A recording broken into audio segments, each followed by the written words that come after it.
Hello everyone and welcome to this week's video. I'm at Church Stoke this evening to speak to their youth group.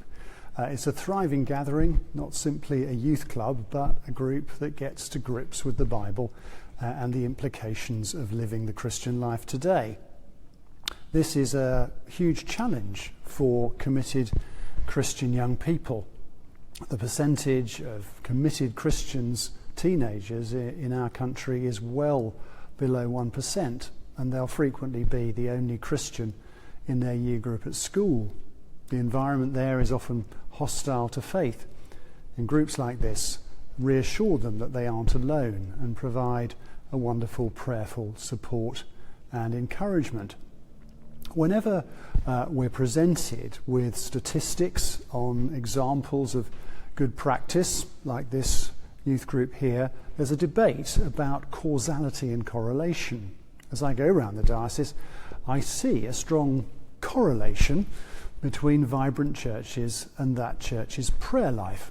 Church history tells us that major revivals in church fortunes, especially those that brought new people to faith, were preceded by an upsurge in the passionate prayer of God's people.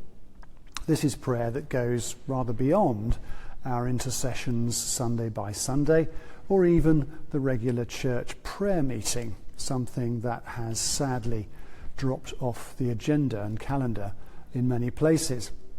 Some argue that God is not swayed by our requests, although many of the stories in the Bible would suggest otherwise. Think Abraham arguing with God over Sodom, for example. Personally, I'm convinced that one of the keys to the revival of the fortunes of the Diocese of Hereford will be a renewal of prayer in many different forms. A prayerful church acknowledges its dependence on the Lord and recognises that it's the Holy Spirit's work to bring growth and conversion, not ours. It's why we have been sharing a year of prayer together as a first step in our diocesan strategy. A church that takes prayer seriously is more likely to be a vehicle to bring people to faith and make a difference in our communities.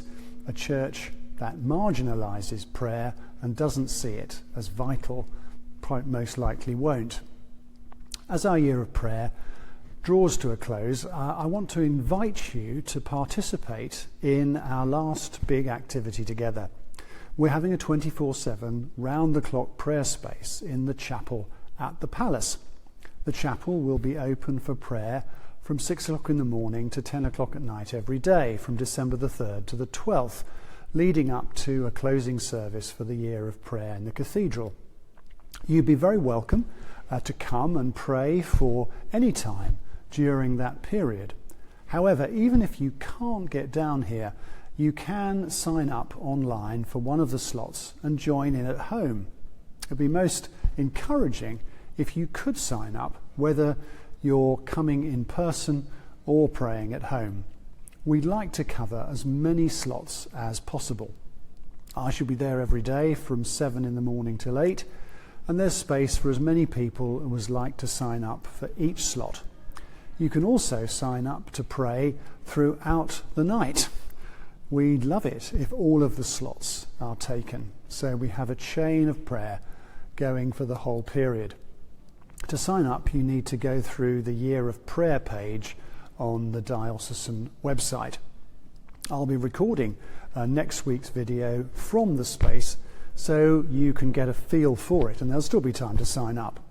If it wasn't enough incentive, Archbishop Justin is joining us on December the 9th for a number of events around Hereford. There's also a group from Youth with a Mission leading some youth activities that weekend.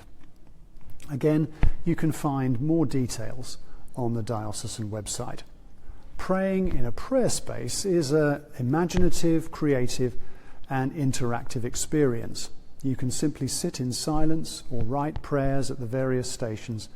It's accessible for children and those who feel they don't know much about prayer as much as for seasoned saints.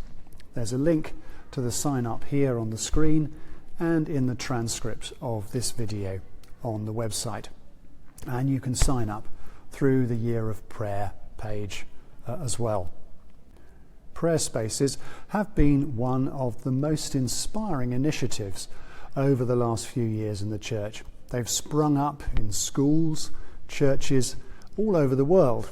It will be wonderful if we can draw our year of prayer to a close with a giant diocesan prayer meeting. So do join us.